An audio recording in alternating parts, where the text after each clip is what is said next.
Ideas. Radio for the mind. I think Rorty is almost like philosophical crack or something. It's like it brings people into philosophy and then it gets them interested in, well, like, what's this whole philosophical tradition that he's rejecting? I've got just the man for you. You had better have a look at this guy, Rorty. He's one of the most honest philosophers that has existed. I'm Nala Ayed. Welcome to Ideas. Richard Rorty was the most read, most quoted, and most criticized American philosopher of his day. To many of his colleagues within the academy, he was something of a nemesis. He became a pariah. I mean, after 1981, he never worked in a philosophy department again the rest of his career.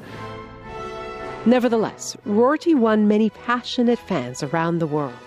His books about pragmatism, patriotism, and the ironic approach to life made him famous. You just wish more people wrote like that. You just wish more people talked like that.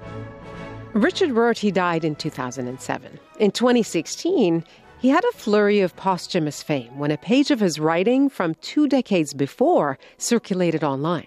It appeared to show him predicting the rise of Donald Trump with eerie accuracy. People were saying, well, you see, Rorty prophesied the rise of Trump. And in many ways, Rorty was right. Prophet or not, Rorty is still making friends and enemies in philosophy and politics. On today's episode, a group of professors from different continents gather in Pennsylvania to debate Rorty's work and make the case for why his insights matter right now. Ideas producer Tom Howell went to join them.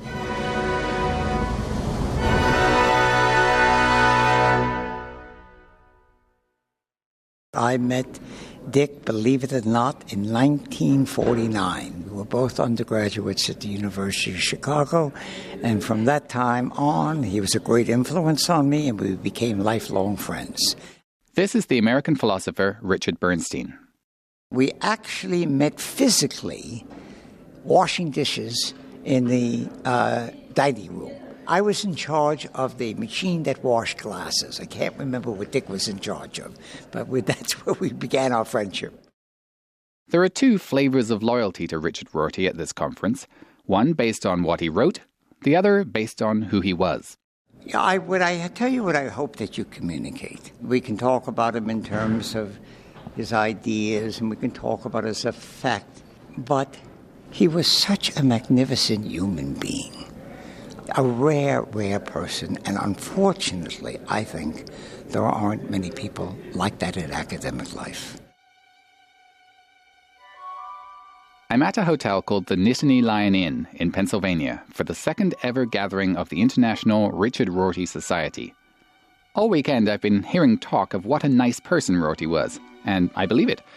But I have to wonder if part of the reason people keep telling me this is due to a bit of defensiveness. Because the fact is, for much of his career, the guy got on a lot of people's nerves.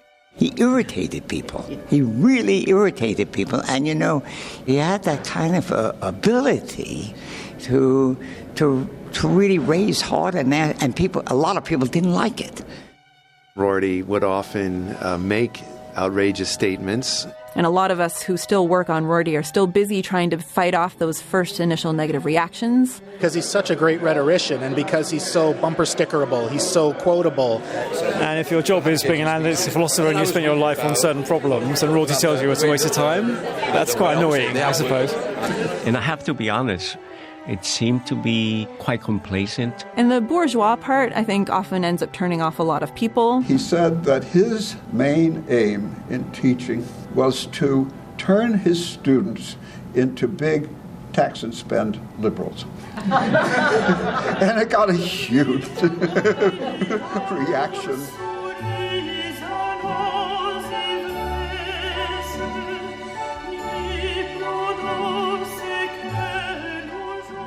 To give our lives meaning, we don't have to know what we really and truly are, or what the universe really and truly is, or what God really and truly wants, or which God is the true God. This is Richard Rorty in an interview on National Public Radio in 2006. It's often been pointed out that his style of vocal delivery was completely at odds with the breezy, lively way he wrote. In fact, his friend Eduardo Mendieta told me he's heard people compare Rorty's voice to that of Eeyore from Winnie the Pooh. We just have to have hope that later stages of our own lives and the lives of future generations will be better than earlier stages or past generations. The last 200 years of the West have been progress in the direction of increasing freedom.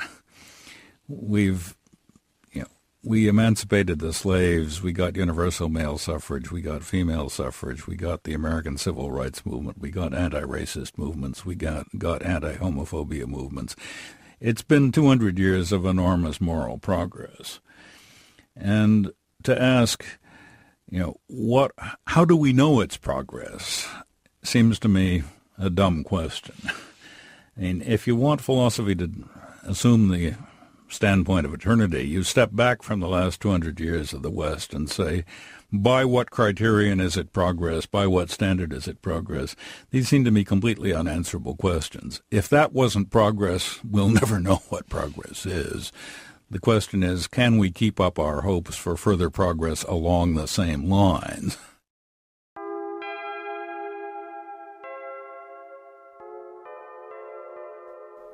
Before delving into why ideas like that one are so controversial in the world of philosophy, I want to declare a bias. My own loyalty to the subject of this episode runs pretty deep. When I was 21 years old, my mother told me, "You may need some Richard Rorty," and she sent, by snail mail, a photocopied article entitled Private Irony and Liberal Hope. That's liberal with a small l, of course. I think I've been having some late adolescent existential angst. I was taking part in student demonstrations against things like China's policy toward Tibet and something called the Multilateral Agreement on Investment. At the same time, I was beginning to appreciate how little I knew about the world and everything that had ever happened in it. It seemed a problem to go out marching while being ignorant and possibly wrong. But it also seemed bad to let this fear of seeing things differently tomorrow prevent me from taking any firm positions today, because that fear might never end. Rorty's article about irony and hope was basically an account of how somebody could still act morally and confidently among what seemed like the endless possibilities of doubt. And it was just the intellectual medicine I needed. Now it's 21 years later, and I'm still a devoted Rorty fan, reading his books, reading articles by his critics, and trying my best to be that figure Rorty described, a type of person he labeled a liberal ironist. The only problem is, a lot of smart people seem to think it's all just so much fashionable, postmodern, post-truth, anti-rational, relativist, wishy-washy, bourgeois, liberal garbage. I've come to this meeting of the Richard Rorty Society partly in hopes that they can reassure me it's not. I'm Chris Foparel. I teach in the Graduate College of Union Institute and University in Cincinnati, and I was the first president of the Richard Rorty Society. Rorty began his career when analytic philosophy and Anglo-American tradition that, was influenced by logic much more than, let's say, poetry and literature, was dominant. He realized when he got his first full-time job at Princeton that he had to figure out what all his colleagues were talking about. And he quite quickly learned to play the analytic game and made some significant contributions to the field in articles in the late 60s and the mid-70s. But then his book, Philosophy in the Mirror of Nature, 1979, seemed to reject entirely this dominant tradition and to point out where it had gone wrong. If you read the Philosophy in the Mirror of Nature, there's this sort of end of philosophy theme. This is Marianne Janak. She's a philosophy professor at Hamilton College in New York State, and she's the incoming president of the Richard Rorty Society. I mean, to some extent, he says it's time for the end of philosophy, but it also seems to be, he wants to say it's the end of a particular era and set of problems in philosophy that characterize the Cartesian, Kantian, Lockean tradition. That made people mad? Believe it or not, isn't it?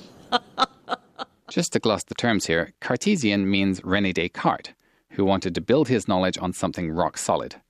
Kantian means Immanuel Kant. He tried to explain why being bad is irrational, and Lockean means John Locke, who wanted to know what knowledge is. These and related projects had kept other philosophers busy for centuries. Many of my colleagues are still working on problems that made sense in the 17th and 18th centuries, problems produced by the clash between the religious tradition and the rise of modern science. But I think these problems are now obsolete and sort of preserved in amber in philosophy departments, generating a kind of scholastic discussion that is of no general interest. A few moments ago, Chris Volparel mentioned another tradition, analytic philosophy. It had come into fashion during the early 20th century. Here's Rorty's take on what it was all about. He's speaking to a colleague at Stanford University in 2005. Analytic philosophy began as a reaction against the attempt to say what the true nature of reality was. That was condemned as metaphysics and as an undesirable and impossible enterprise. The idea was that by doing something called analyzing language or explaining confusions created by misuse of language, we would put an end to metaphysics and indeed put an end to all philosophy by dissolving all the philosophical problems. This never happened, but that was what gave the movement its glamour. In my book, published at the end of the 70s, I raised questions about some of the presuppositions of the work that was being done. He was viewed as a kind of Trojan horse of analytic philosophy, someone who understood it from the inside and had betrayed it. But that insider understanding is also what made his critiques so sharp and pointed. And for decades, it was difficult to even mention Rorty's name in mainstream, analytic philosophy context. People would get red in the face and storm out of the room. I think Chris has it. Part of it is the sense that they felt like he had used the tools of analytic philosophy against analytic philosophy. It's one thing to dismiss people like Derrida and say, oh, he's not really doing philosophy, he doesn't really know anything. But when you get someone like Rorty, who, he knows his Quine, he knows his Carnap, he knows his Frege, he knows his philosophy of language, he knows his logic, he knows metaphysics, epistemology, and then he says, yes, let's take all those and I accept most of the premises that you're talking about. But look, it leads here instead of where you think it leads. And that's to this sort of major overturning of the analytic tradition. I think the Trojan horse metaphor is perfect there. This idea that he was one of theirs who then turned against them.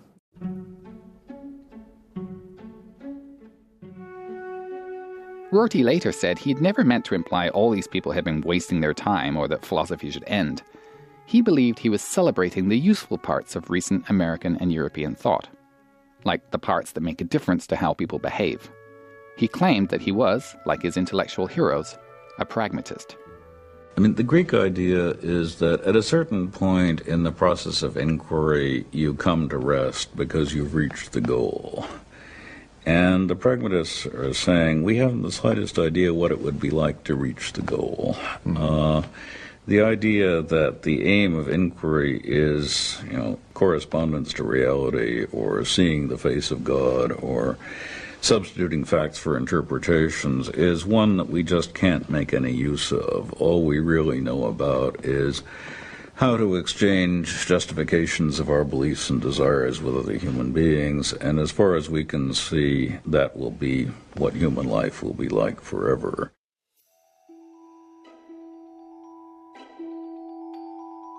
Hi there, my name is Susan Dieleman. I'm an assistant professor of philosophy at Southern Illinois University, Edwardsville. Rorty matters to me because he represents the sort of temperament, I think, that I have. His reminder that we're always going to be fallible, that there isn't necessarily sort of first principles or absolute truths or unassailable ideas like a metaphysics or a foundation that we can depend on, that will always prove that we're right. And we have to actually work towards what it is that we want to see in the world, rather than just falling back on these first principles that don't necessarily exist. Or if they do exist, we can't know them. When does that come up for you in daily life? Does it ever come up when you're watching the news or anything like that? I think it does sometimes, especially right now when there's controversial issues in politics, trying to remind myself that I don't necessarily have the right and the true on my side, and that it's part of my task to listen to where other people are coming from, what might be informing their perspectives and their opinions, and that I can learn from those people. And hopefully that together we can work together to come to some sort of an agreement rather than just reasserting the truths that we each independently think we have. I mean, that sounds like a nice thing to think. Yes, definitely. Can you introduce me to the figure of the liberal ironist? Sure. So Rorty's liberal ironist, I would say, first makes his appearance or her appearance in his 1989 book, Contingency, Irony, and Solidarity. And this is a figure that Rorty introduces that is supposed to capture the sort of ideals he has. For Rorty, a liberal is just somebody who thinks that cruelty is the worst thing that we can do. So he borrows this definition from Judith Shklar. That's a hard name to say, isn't it? It is. Judith Shklar, political theorist who worked at Harvard. So in the liberal ironist's public life, as a liberal, she will make sure that she's trying to avoid cruelty. In her private life, however, she is allowed to pursue her own interests, where the duties that she has to others as a liberal are not necessarily going to be relevant. In the private sphere, the liberal ironist is just worried about the duties she has to herself. The liberal ironist, of course, is also an ironist. So she holds the beliefs she does only contingently, knowing that she could be wrong and knowing that the beliefs she has are really a result of historical chance. Because she was born in the society that she was and in the time that she was, she'll have a certain set of beliefs. And she'll realize that that's just contingency, right? That was just pure luck that she was born at the time that she was. And she won't think that she's got truth or a theory of nature or anything like that on her side to guarantee that she's actually right.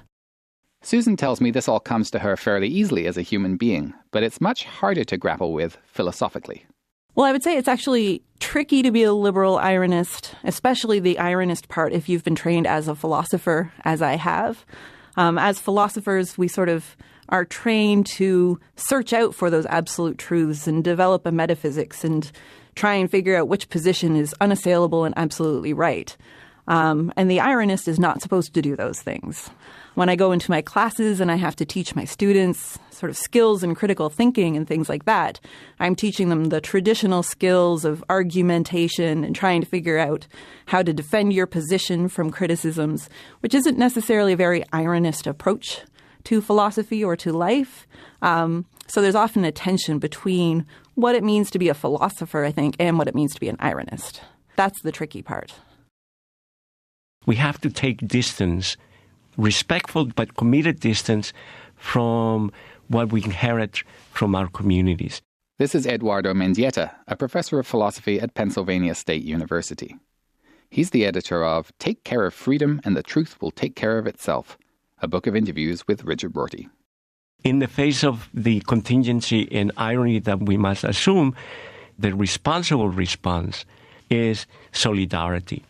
We have to extend the reach of our loyalties, not on the base of a commitment to some universal principles or the ineluctable logic of history, but rather on the base of recognizing that we created institutions of justice which are contingent, but that they're product of our commitments, and that we have to defend them, and that we have to make them more, let's say, capacious.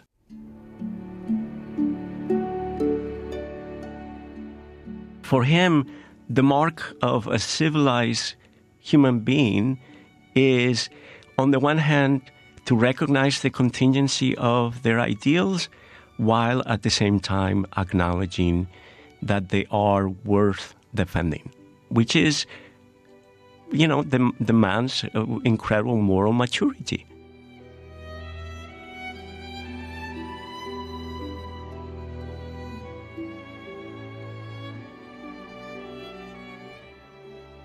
Rorty developed this line of thought, which had already got him in trouble with plenty of philosophers, and he outlined some of the consequences, which got him in more trouble with plenty more people. So Rorty regularly argues that there is no argument we can give to defend liberalism or defend democracy against the person who is radically anti-democratic or is fundamentally anti-liberal. There's no argument we can give to that person. To use the word rational to commend one's chosen solution to such dilemmas, or to use the term yielding to the force of the better argument to characterize one's way of making up one's mind, is to pay oneself an empty compliment. The required notion of natural intrinsic relevance, relevance dictated not by the needs of any given community, but by human reason as such, seems no more plausible or useful than that of a God whose will can be appealed to in order to resolve conflicts between communities. It is, I think, merely a secularized version of that earlier notion. So what we have to do instead is offer a redescription or offer a story or offer a comparison that suggests to that person, hey, look, if you were to do it this way, if you were to try out liberal democracy, this would work better than whatever it is that you're trying to currently do. So if I'm saying, I feel like cruelty is the worst thing I do, and someone says, no, it's not. Well, I just hope that there might be other ways to kind of win the person over. I haven't got an argument for why cruelty is so bad.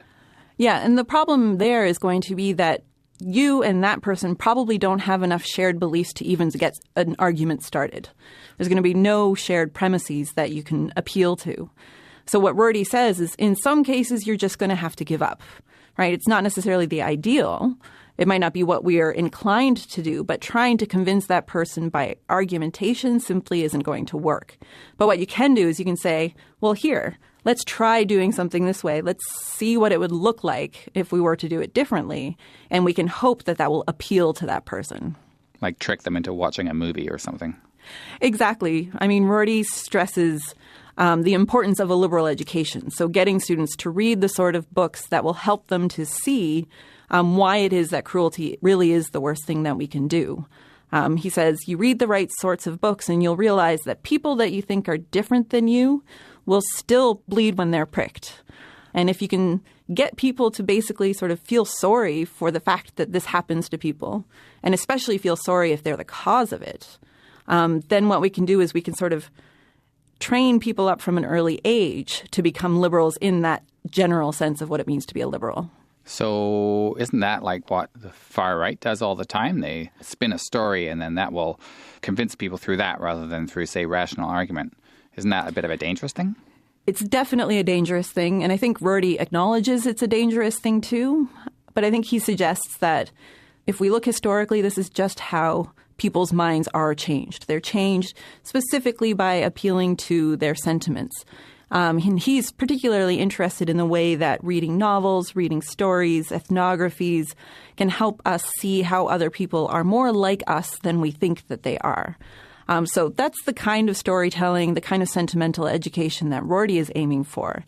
But he acknowledges it's dangerous because, right, the far right can do exactly the same thing and appeal to people's emotions and have people read different stories and different articles and things like that. But he says this is just the danger of living in the sort of society that we do. So the trick is just that you have to work harder. Truth is not found, truth is made. We are all in it together.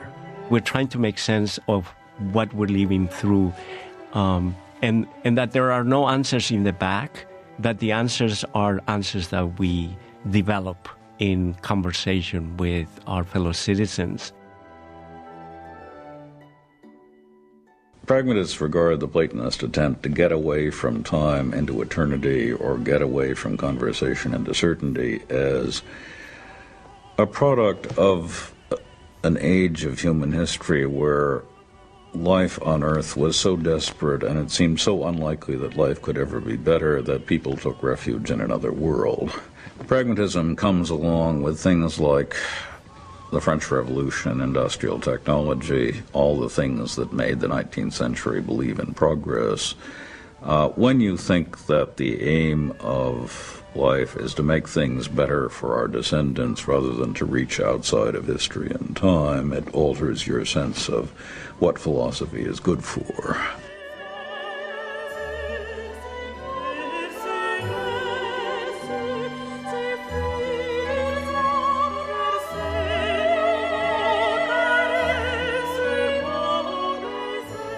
You're listening to Ideas on CBC Radio 1 in Canada, across North America on Sirius XM, in Australia on RN, and around the world at cbc.ca/ideas.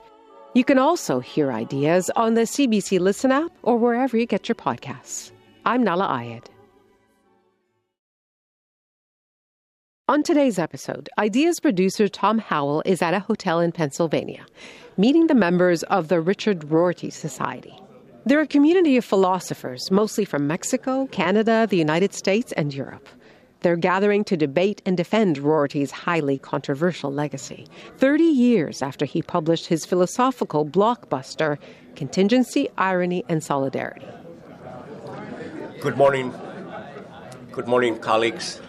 Welcome to the Nittany Lion Inn, and welcome to the second meeting of the Richard Rorty Society. I want to thank you for coming out all the way out to the center of Pennsylvania. Eduardo Mendieta is the current outgoing president of the Rorty Society. In your name tag, if you look in the back, you got a ticket. That's a drink ticket for tonight, for the reception that we're hosting. The title of our conference now is Rorty's Ethics. Rorty's work provides us with insights into some of the challenges that we're facing today. Rising nationalism, increasing exacerbation of white supremacy, white supremacists who have been emboldened by a president who is really betraying many of our basic commitments and commitments that Rorty really held on his whole life. He made it a cornerstone of his philosophical work and his public philosophy. Mm. And speaking personally first, how has Richard Rorty's work been important for you? I have to be honest, when I first began to study Rorty, I was quite critical. The word that I would use was a kind of philosophical insouciance, meaning a self-satisfaction. But I think that eventually, as I got to study his work more extensively, I recognized that Rorty was philosophically humble, and he was inviting us to recognize that we philosophize always from a particular historical experience. And from a very constrained understanding of the canon. I was fortunate to meet him, and eventually we developed a friendship. And I would often visit him at Stanford. And as you might know, I eventually went on to write a book with him. Why did Rorty come back into the news around the time of Trump's election? Because perhaps I should read you this section. Yeah, so this is in his book, Achieving Our Country. So Rorty wrote the following in 1997. Members of labor unions and unorganized, unskilled workers will soon or later realize that their government is not even trying to prevent wages from sinking or to prevent jobs from being exported. Around the same time, they will realize that suburban white-collar workers themselves, desperately afraid of being downsized, are not going to let themselves be taxed to provide social benefits for anyone else. At that point, something will crack. The non-suburban electorate will decide that the system has failed and start looking around for a strong man to vote for, someone willing to assure them that once he's elected, the smug bureaucrats, the tricky lawyers, overpaid bond salesmen, and postmodern professors will no longer be calling the shots. A scenario like that of Sinclair Lewis's novel, It Can Happen Here, may then be played out. For once such a strong man takes office, nobody can predict what will happen. In 1932, most of the predictions made about what would happen if Hindenburg named Hitler chancellor were wildly over-optimistic. One thing that is likely to happen is that the gains made in the last 40 years by blacks and brown Americans and homosexuals will be wiped out. Jocular contempt for women will come back into fashion. The word nigger and kike will once again be heard in the workplace. All the sadism which the academic life has tried to make unacceptable to its students will come flooding back. All the resentment which badly educated Americans feel about having their manners dictated to them by college graduates will find an outlet.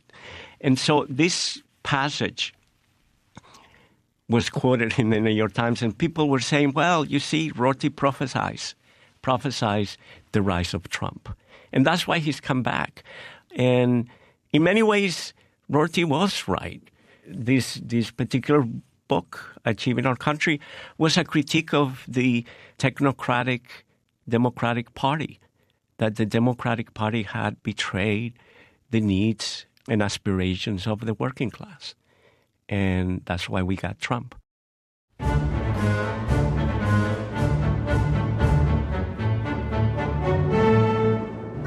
But about that party with the drink tickets.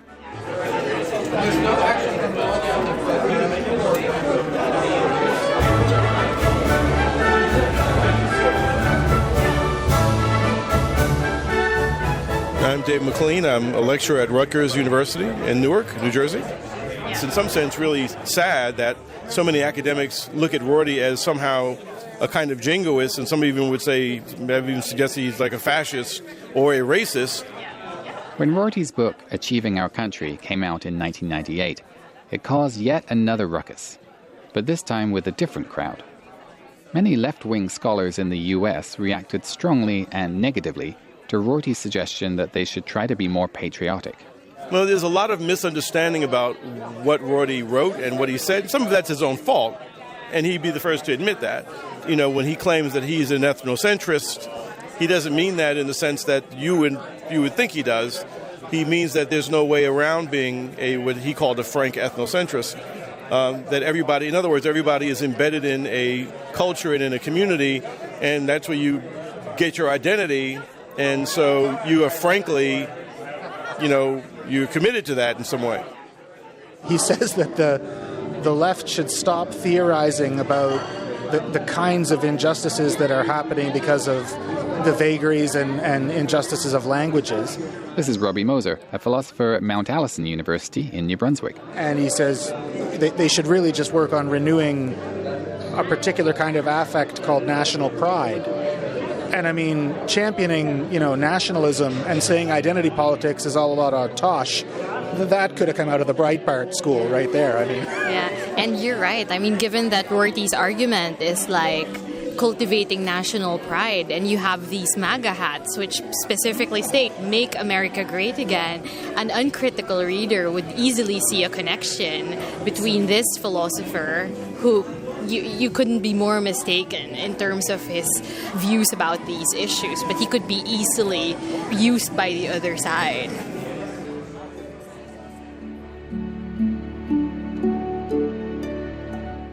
Here's what Dick says. This is E.D. Hirsch, Emeritus Professor of Education and Humanities at the University of Virginia. He opened the Rorty Conference by reading some of what Rorty said about nationalism and left-wing politics. The cultural left often seems convinced that the nation-state is obsolete and that there is therefore no point in attempting to revive national politics.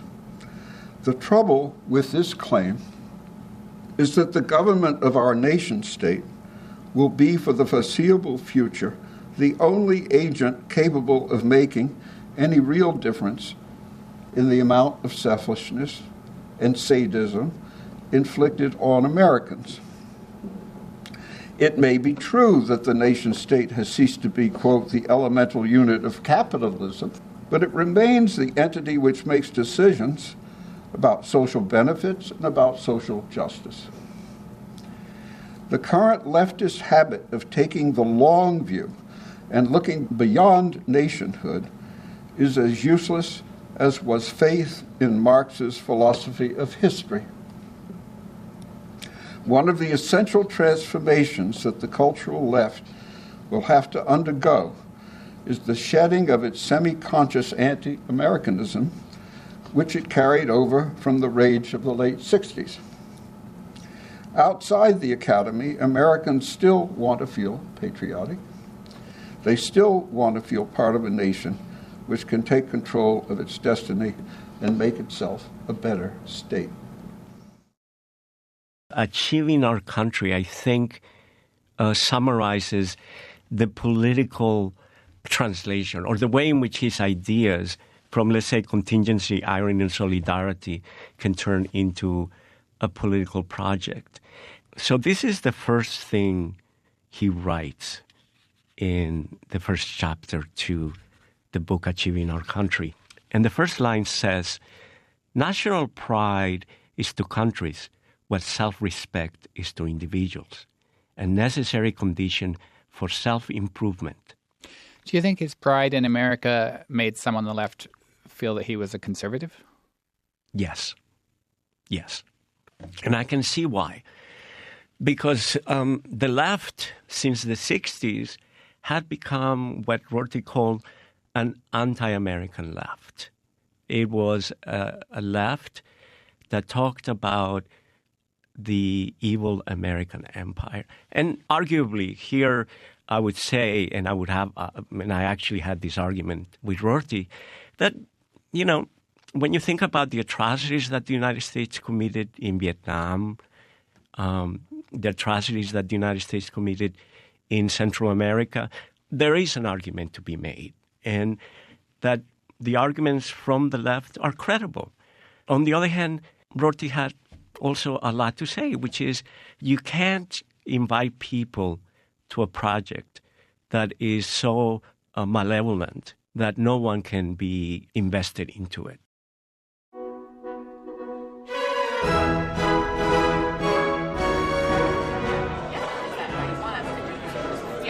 Unlike many academics who are on the left, Rorty himself was on the left, but felt that you have to pay attention to the needs of your political community and make it better.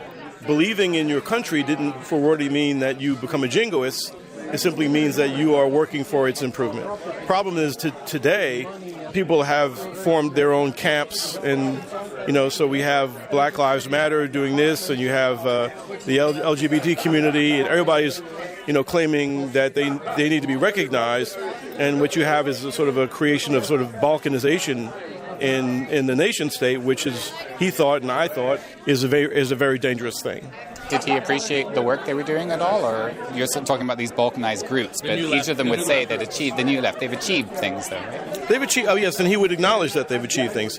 The problem is that he calls a lot of their efforts unhelpful when you say that the state should be a target of all your venom and vitriol, because it's the state that's going to be necessary for you to have what you need to advance your own agenda of expanding freedom and protecting rights. So, you want to add? I was going to say, I think from his perspective, what you can't do is simply trash the whole tradition, because then you lose everyone. Bill Curtis is a political scientist at the University of Portland. You need to point to the good things about our tradition and say that you're going to extend that in a reformed and better way and make that better.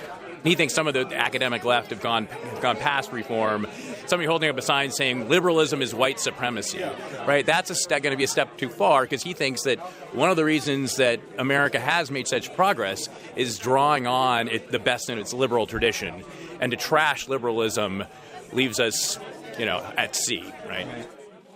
He gets the title of the book, Achieving Our Country, from James Baldwin's The Fire Next Time, right? That we could one day end the racial nightmare, achieve our country, and change the history of the world. Here's James Baldwin, a black homosexual, dealing with the civil rights movement, the struggles there, could easily have become incredibly radicalized and just said, down with America, but said, no, my family, my ancestors have too much blood and skin in this game for me to now just, take that easy way out.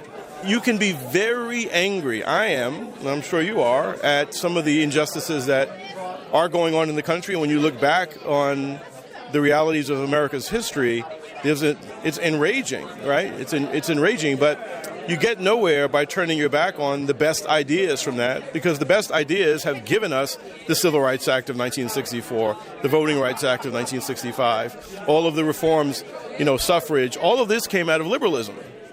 So what we have going on today, and I guess a final point on this issue, there are attacks, I think, and Bill might agree with me on this, there are attacks on liberalism coming from the right, coming from the left, coming from the bottom, coming from the top. Liberalism can only withstand so many more attacks. And the day may come where you're going to wish you had good old liberalism back, because I think we're really dangerously close to undoing the project that we started in 1776.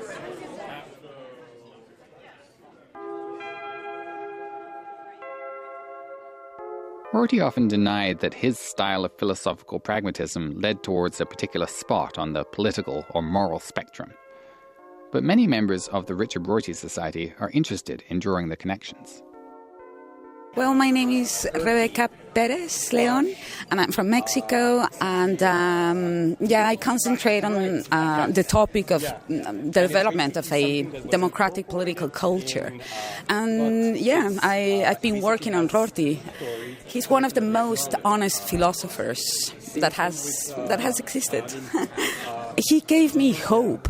In a very distinctive way, because I started working on Kant, and Kant has a very robust idea of the self. I mean, you basically define the rules that you're going to follow, and then you start feeling that you don't have any power over yourself or the community that you belong to. But then comes Rorty.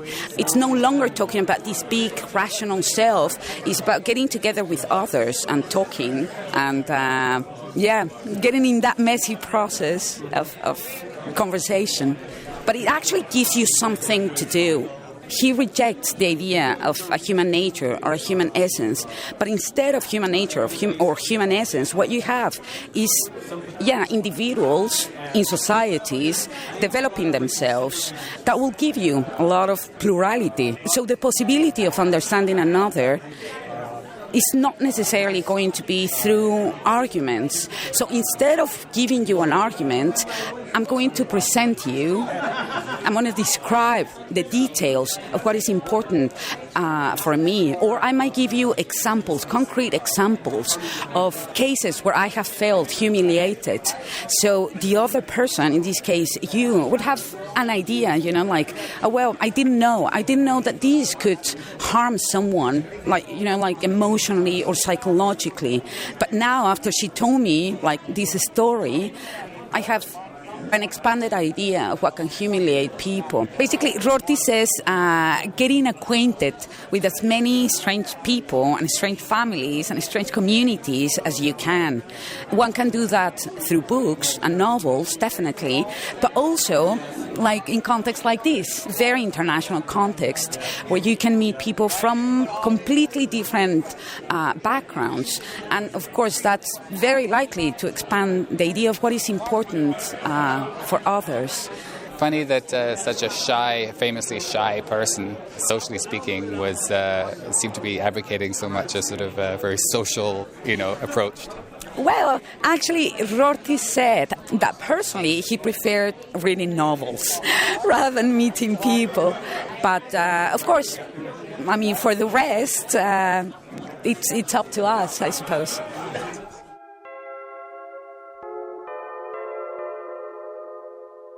My name is Kian Tajbakhsh. I am a political scientist and urbanist by training. I work at Columbia University. In academia, you try to be, consistent and coherent and all these kinds of things. He had a famous autobiographical essay called Trotsky and the Wild Orchids, which is just an amazing title, of course. But what it did was he tried to illustrate how the private and the public can live in two different realms. His example was that as he was growing up, he had a hobby with understanding orchids and all the different varieties of orchids. But he also had an interest in, radical politics, represented by Trotsky. As he was growing up, he tried to find a worldview that would fit both these two together, fit Trotsky and the wild orchids together. And he explains how there was a moment of liberation for him when he realized there was no need to fit these two together whatsoever. He had a private vocabulary for his own pursuit of private perfection, in other words, to become the person he wanted to be. And there was a separate public language about what individuals owe other individuals in terms of solidarity, empathy, justice, and so forth. He wasn't lying in public. He was just saying, look, I love wild orchids. I don't expect anybody else to love wild orchids. All that I'm expecting of myself in public is that I treat others with respect, with equality, and with solidarity, and do my best to reduce their suffering and their pain. So that's what we owe each other in an egalitarian democratic utopia, as he described it. We cannot create truth if people are not able to pursue their own conceptions, their own ways of exploring what truth may be. Rorty is giving voice to a fundamental or already classic idea of classical liberalism. Let people pursue their own private passions so long as they do not harm anyone, because if we let people pursue their passions, their aesthetic imperatives, they might discover something along, a way of describing reality that might change us. He also thought that more important than discovering truth was coming up with different ways to talk about the world. And that's why for him, the most important task for us was to develop vocabularies, new vocabularies, vocabularies that would allow us to talk differently about the world. When he says, take care of freedom and truth, will come along, or we will get truth as a benefit, he meant something like, let people develop vocabularies, and then we will invent ways to talk about the world as though it were true. Hi, I am Tracy Leonera. I am a Filipino philosopher. I'm currently an assistant research professor at the University of Connecticut. One of the projects I'm working on, for instance, is the problem of apostasy cases.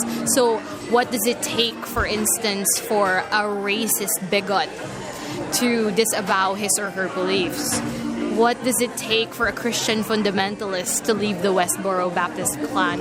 And if you look, for instance, at the philosophical literature, there's a lot of emphasis on if you just give them the right arguments, if you talk to them with tolerance and civility, if you invite Milo Yiannopoulos to your campus and you have a dialogue with the conservatives and the liberals, then there would be open understanding. And I just am so deeply suspicious of that.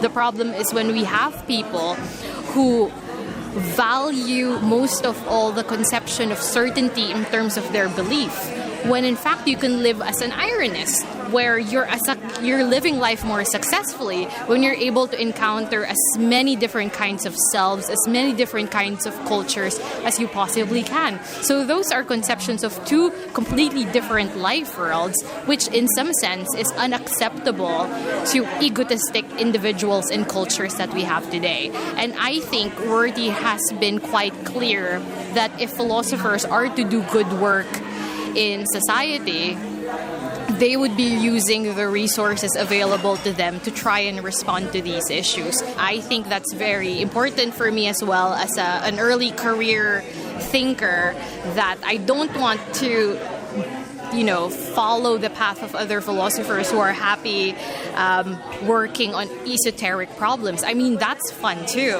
but I want to do other things as well without my work being denigrated as, oh, you're just dabbling on social issues and moral issues. And Rorty shows us that, you know what, these are the real problems. And I like that. I really enjoy that kind of, sentiment being echoed by such an important philosopher.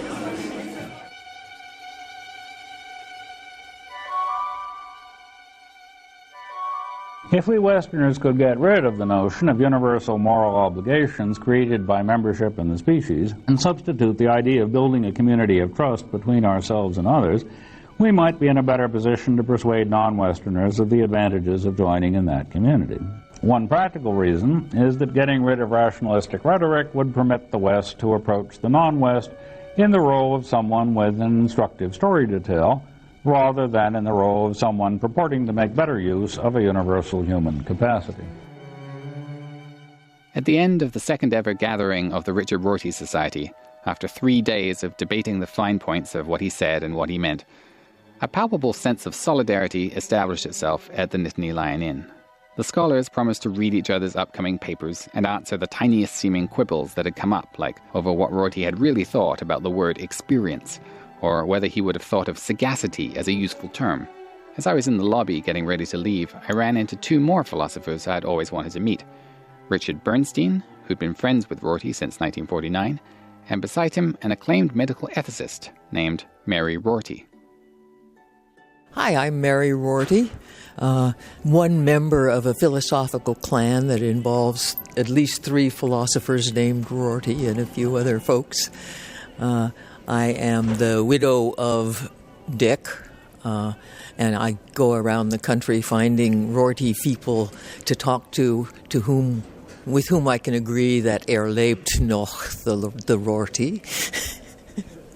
One way of looking at his progression in his later years was as he became in some sense more expert at and critical of reason, he became more and more interested in empathy and the imagination.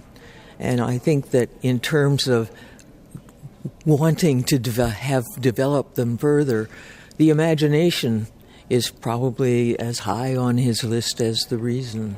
Sometimes he said it was higher. Richard Bernstein and I were fortunate enough to have known him for varying numbers of years personally. What seems to me rather amazing about him is the extent to which that person is visible and accessible in his writings. He will continue to be a person well worth reading long after those of us who knew him personally. I think that that's true. Many of us are really just of our time. We might achieve a certain amount of popularity, but I think that Dick is the kind of person who's going to be read for a long time and discovered and rediscovered. In this, there's something about the quality of his work that really transcends, even though he always emphasized trying to understand your own time. There's something about his writing and his spirit that transcends the time they lived in, and that people will get enormous pleasure and satisfaction from reading him when we're all gone.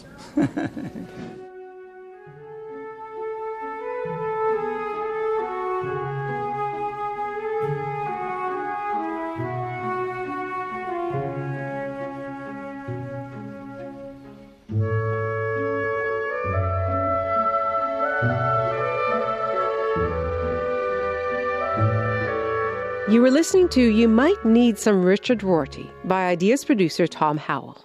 Thanks to all of the attendees at the Richard Rorty Society gathering.